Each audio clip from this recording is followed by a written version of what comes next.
am going to explain the question answer, which means NCERT solution of chapter 5, unit 7, that is a principle of inheritance and variation.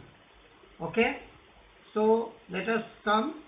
Not only you will get the answer solution, but I will also brief you the relevant causes why the answer is correct.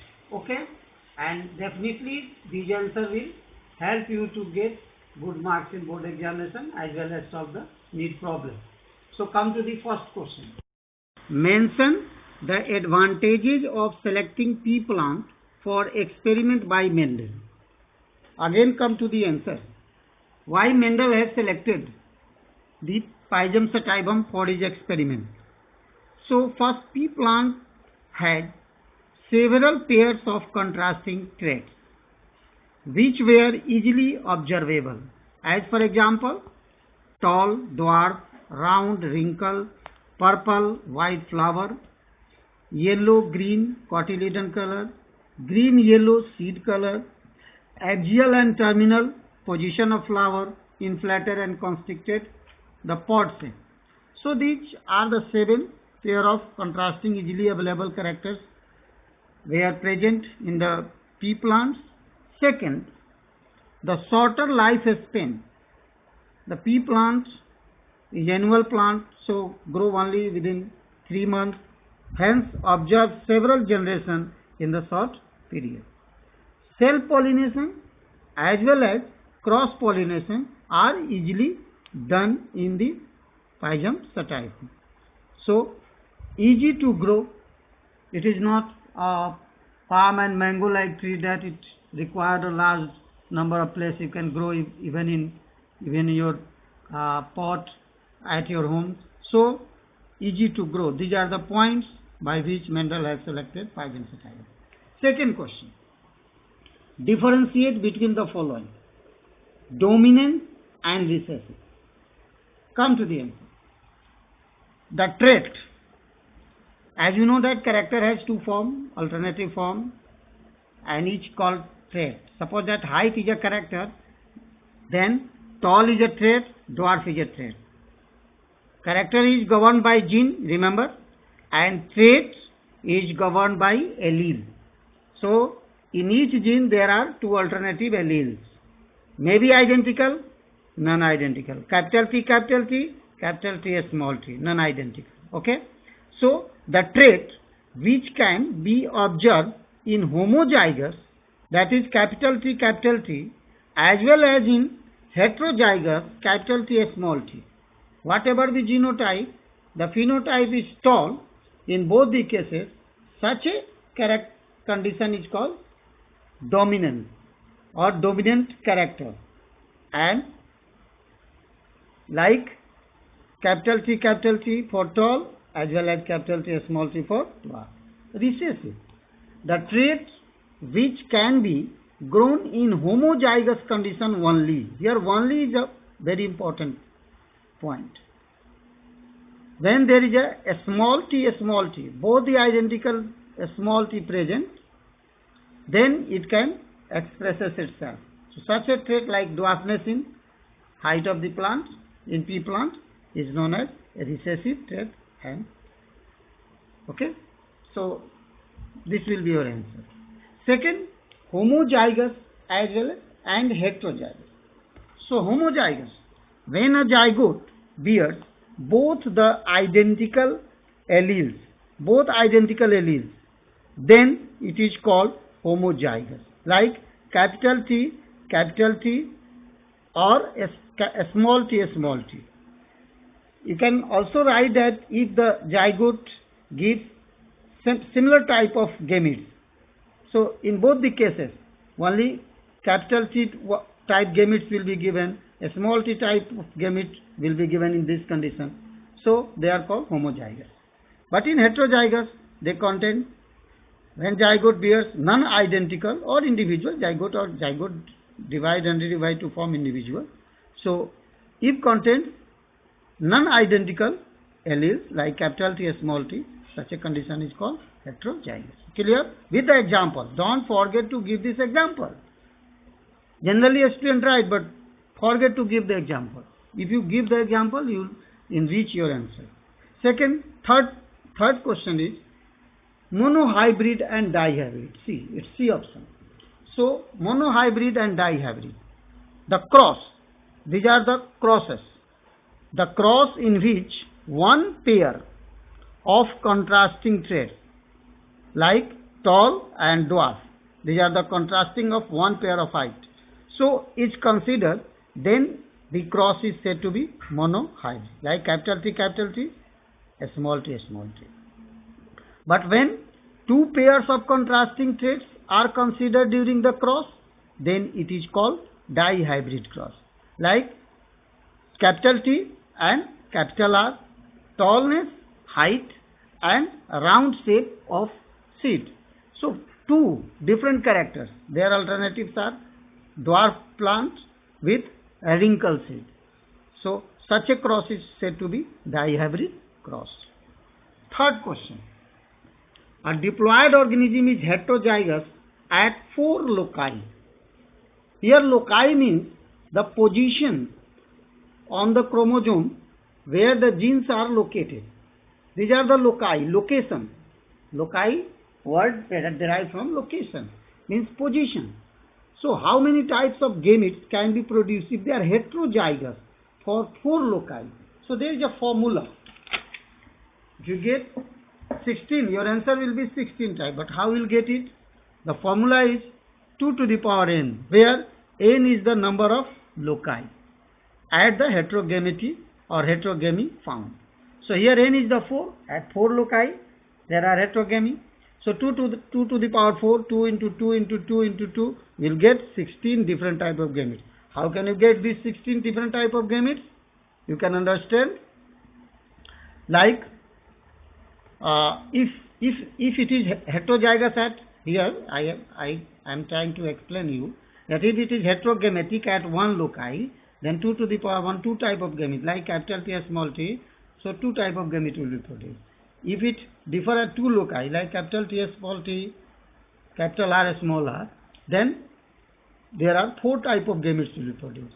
Similarly, if they differ at 3 positions, like suppose that here capital T, a cross is made between capital T, capital T, capital R, capital R, capital Y, capital P versus a small t, a small t, a small r, a small y, a small p. Then in F1 you will get the heterozygous capital T, a small t, capital R, a small r, capital Y, a small y, capital P, a small. So in this way I have just written 8 different gametes from these and 8 different gametes from these. So these are the 16 different gametes will be overall. Remember it. You can write easily. And all 16 gametes. So 16 gametes will be produced. Come to the question number 4. Explain the law of dominance using a monohybrid cross. Okay. So when one pair of contrasting traits is selected for the hybridization, then it is called monohybrid cross. So how can we explain?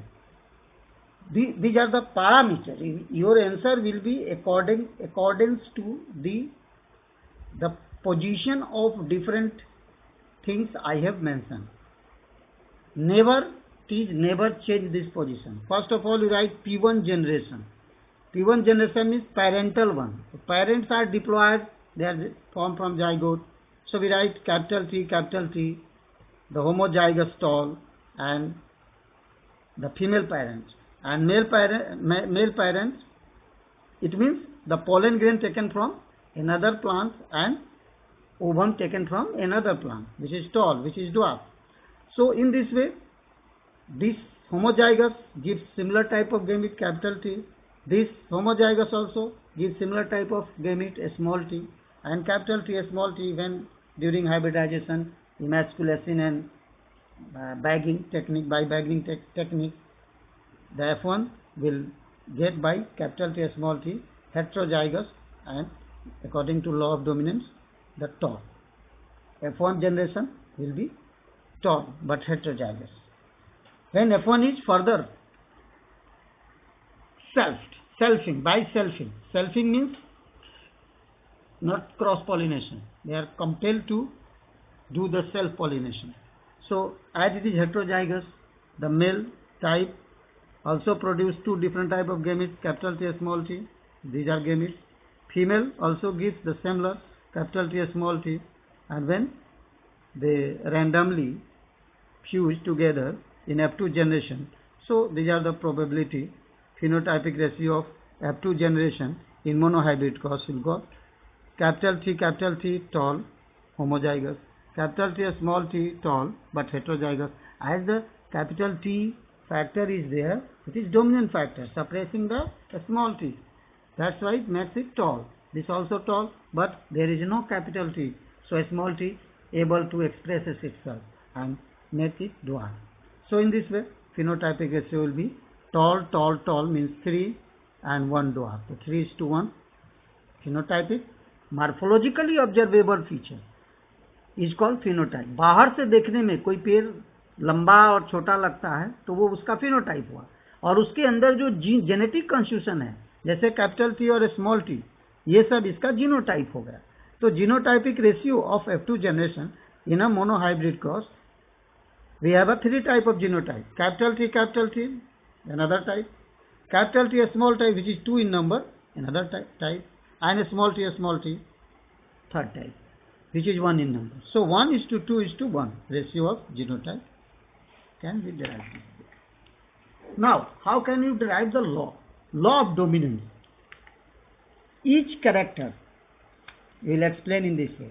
Each character is controlled by discrete factors, not factors which exist in pairs. So factor exists in pairs, either capital T, small t, or small t. Either of the two factors, one is able to express it in heterozygous condition. Remember here in this case of heterozygous condition, only T is able to express itself. Capital T is able to express itself. This T, small t, doesn't express itself. So this T is called dominant factor. The factor which expresses is called dominant factor, and this law is called law of dominance. So clear? What is law of dominance? By explaining the monohybrid cross, you can write it. Then come to the question number 5. Define and design a test cross. Test cross is a back cross. So what do you mean by back cross? Again, come to here. Try to understand. This is not your answer, but you will understand this one. This monohybrid cross, try to understand. This one is the parental generation, this one is P1 gametes, and this one is F1. If this F1, try to understand, if this F1 cross with either of the parent, ये इनके बच्चे हैं और इनको इनके माता पिता से क्रॉस कराया जाए तो that is called back cross. ये बैक जा रहा, पीछे जा रहा, hence it is called back cross. But पीछे में बैक क्रॉस में यदि हम इसको होमोजाइगस ये डोमिनेंट से कराते हैं तो that is not test cross. वो सारा डोमिनेंट आ जाएगा, सब टॉल आ जाएगा. But when we cross it with recessive parent, then there will be one possibility that where a small t is all together to give tall, capital T small t tall, and a small t dwarf. So 50% tall, 50% dwarf. So this test is called actually test cross. So how can you write your answer? So a test cross is a cross between F1 and F2 unknown genotype. Whether it is F1 or F2, I don't know. What is the genotype? What is the genotype means? Maybe capital T, maybe capital T small t, because phenotype is the same. This is also tall, this is also tall. But which one is this tall? Homozygous or heterozygous? This can be decided by crossing with recessive parent. So unknown genotype said to be test cross. This cross reveals the unknown genotype of the individual. So A test cross is a cross between F1 and F2 with recessive parent is said to be test cross.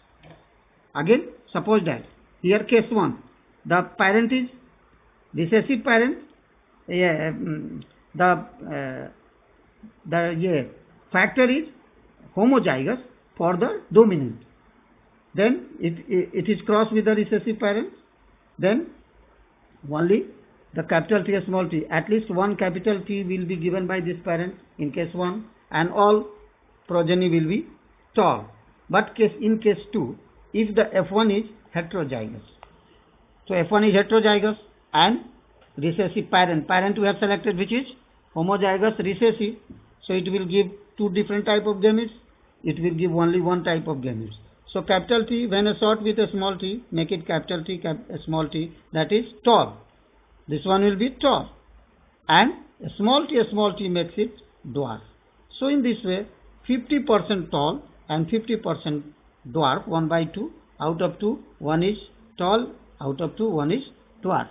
So in this way, if different type of individuals are obtaining in the cross, we confirm that the genotype of the individual is heterozygous, or same type of individual tall comes here, then we can say that it is homozygous.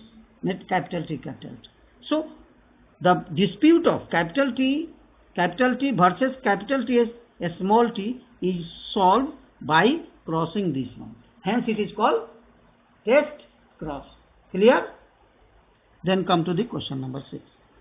Using a Punnett square workaround. I have already made a video in this chapter number question number 7. 6 I have not done. Using a Punnett square, work out the distribution of phenotypic features in the first filial generation after a cross between homozygous female and heterozygous male for a single locus. Now try to understand. Case 1, here there will be two cases. In case 1, if the female is dominant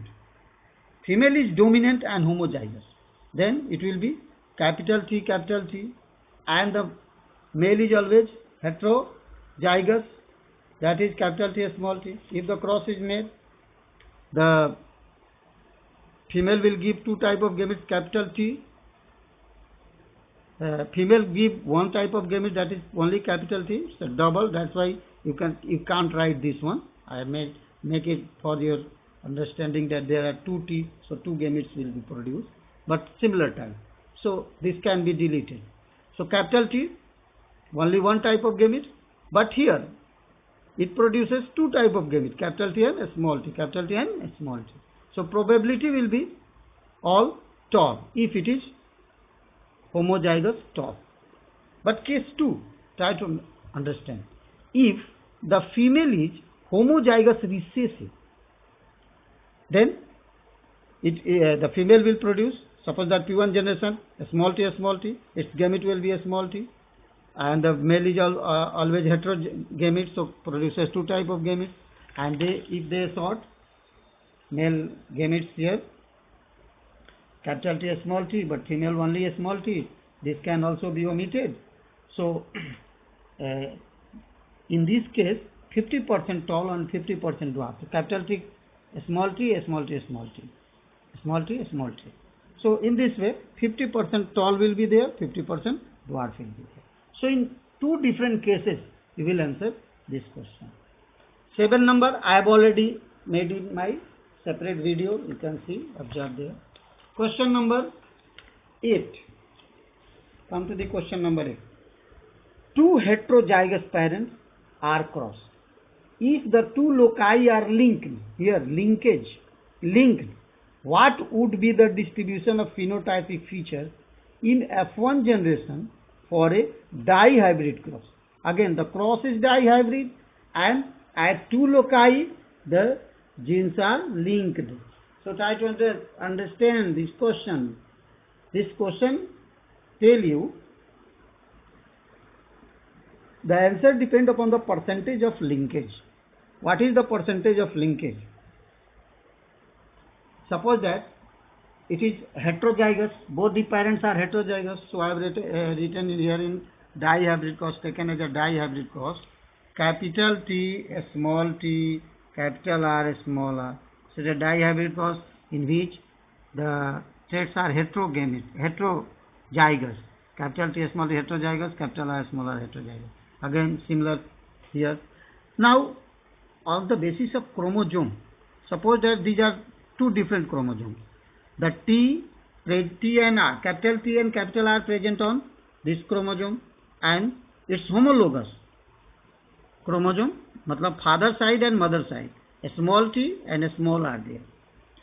So these two loci are linked. It means capital T never go with segregate or in next generation go with a small r. It will always go with capital R. Capital T with capital R, a small t with a small r. Because both the loci, this one is one locus, this one is another locus. So in both the locus, there is a linkage. So when there is a linkage, it will produce only two type of gametes. Capital T, capital R type gametes, and a small t, a small r type gametes. If the male type also, female type also, male from male side also. Capital T, capital R again here from male side, and a small t, a small r. Capital T, capital R from female side, small t, a small r from female side. So the probability by this Punnett square, there will be capital T, capital T, capital T, capital R, capital R. Capital T, a small t, capital R, a small r. Again, capital T, a small t, capital R, a small r, and a small t, a small r, a small r. So in this way, there are in case of phenotype, the plant will be tall, here tall and round, tall and round. One type will be tall and round, another will be tall and round. Again tall and round. Here again tall and round. But one will be dwarf and wrinkle. Dwarf and wrinkle. So in this way, there will be tall and round. Tall and round you can write. Dwarf and wrinkle you can write. So tall and round will be 3 and dwarf and wrinkle will be 1. So 3:1 like the monohybrid cross. Since the alleles are linked here, linked at the two loci. Linkage means they do not segregate. So they do not segregate independently. Like law of independent assortment cannot be applied here because there is a linkage. Morgan, you can understand the P.H. Hunt Morgan's experiment. Next question I will tell you in detail. So that will be your answer. Come to the question number 9. Briefly mention the contribution of T.H. Morgan in genetics. This question is related to Morgan and Mendel's both. So here, T.H. Morgan in 1905 experimented on Drosophila melanogaster. That is called fruit fly. It's a scientific name. Sometimes question asks like, what is the scientific name? Write the scientific name on which the Morgan has worked. So Drosophila melanogaster. And observe there is a linkage in closely associated gene. It's a physical association between the two genes. He observed that higher the percentage of parental type, that is deviated from the ratio of law of independent assortment. Law of independent assortment tells that out of 16 in dihybrid cross in F2 generation, 9:3:3:1. You have already studied in my video. I have already explained it. So out of 16, 10, 9 plus 1 will be 10 will be parental type. But these 3 plus 3 were recombinant type. So recombinant type and parental type, they are obtained in 10:6 ratio. 10 parental type, 6 recombinant type. But when there is a linkage, unlike in linkage, unlike matlab means this one will according to law of independent assortment, but ये ratio नहीं आएगा. जब linkage होंगे gene में तो capital T के साथ capital R ही रहेगा, वो कैपिटल टी स्मॉल आर के साथ नहीं जाएगा, वो लिंकेज है दोनों के बीच में, वो जुड़ा हुआ है, इसलिए वो सेग्रीगेट नहीं होगा। तो जितना परसेंटेज, जितना नजदीक होंगे ये क्रोमोजोम पर जीन होते हैं, ये जितने नजदीक होंगे लिंकेज उसमें उतना अधिक होगा। तो unlike linkage, the ratio will got 98.7 in your exercise book. You can understand here. Try to understand this one. Here 98.7 parental type and recombinant 1.3 after observing in fruit fly. So it is deviated from the law of independent assortment.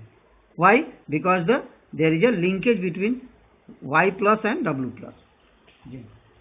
So in this way,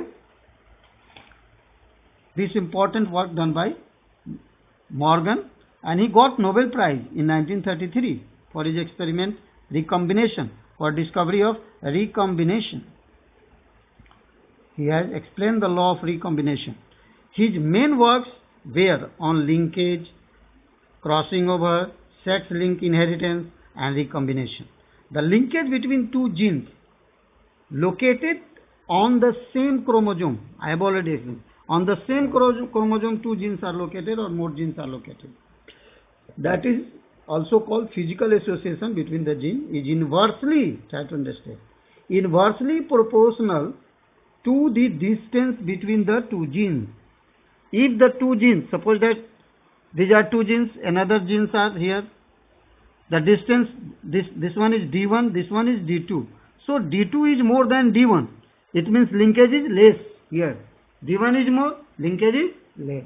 So if the genes are very close to one another, there is a more linkage and there is more parental type, less recombinant type. Clear? So linkage is inversely proportional to the distance between the two genes. Now come to the question number 10. With a pedigree analysis, suggest how such an analysis can be useful. So tracing, what is pedigree analysis? Tracing and prediction of inheritance of traits generation after generation, many generations, any good or bad character, with the help of family tree, make a family tree, is called pedigree analysis. So how it is useful? Uses it, genetic counseling before and after marriage. Any newly couple decide to marry, they visit for the genetic counselor and they tell their information. He interpret the data and come to the conclusion that you should, if you will marry, then your progeny, their children, will get such type of defect or not. So that can be counseled or that can be predicted. Prediction of abnormalities or diseases. Any disease in the pedigree, in the generation, they may be predicted, they may be understood. Third, tracing any particular traits generation after generation. Any good or bad traits are there in the generation, we can easily trace them with the family tree. Now one good example I have given in your book, try to understand. Here, male, in this pedigree analysis, there are some symbols used. Always males are represented with a square, female with circle. They are mating. This line shows they are mating. If line is parallel, it means the closely blood relatives are mated together. And if this one shows next generation, like in this case. This is a case of autosomal. Try to understand. You have in your book. Try to understand this one. I have explained. Focus here. I have explained this abnormality is the autosomal dominance. The clue is here. Autosomal dominance. This is not sex linked. These defects present on the autosomes, that is 1 to 22 chromosomes, not XY chromosome traits. And if it is dominant traits, what does it mean? suppose that in myotonic dystrophy there is a muscular problem, the person unable to move or feel very unbearable pain in their chest, etc. So suppose that it is dominant, then M, capital M, makes the person, since it is dominant means any capital M makes the defect. So the here mother is defective, said so the defect, mother is defective, father is normal. So in normal only a small m will be there, but mother has capital M. So during segregation it will give two type of gametes. This capital M meet with this capital M again here. So they have 4 children, 1, 2, 3, 4. They have 4 children, and they are in order of preference: first child, second child, third child, fourth child. In this way you can trace the, in NEET examination such questions are asked. So the third child is normal, the second child is diseased. So second means he is talking about this son. This is your daughter. Again son, daughter. So again here son is, if affected, it means son get capital M from mother and a small m from father. This is not defected, it means it get a small m. Again here a small m, this son, this daughter got it. Again capital M from mother and a small m from father. Okay, this one again a small m, both a small m. Then no disease. Again here the normal son marry with normal woman, having normal means a small m. So their progeny will all contain a small m. So no will be myotonic dystrophy. Here as the daughter is defective, so it can donate one M here, as the case showing here, capital M, small m. Capital M given by the mother and father is normal, so give a small m. Again these two children are normal, it means they got a small m from mother and this a small m from father. Again a small m from mother and this a small m from father. So in this way you can easily understand. Okay, I think no problem. To solve this problem you can write the genotype, trace. Clear? In the same way you can write this. In next video I will explain this.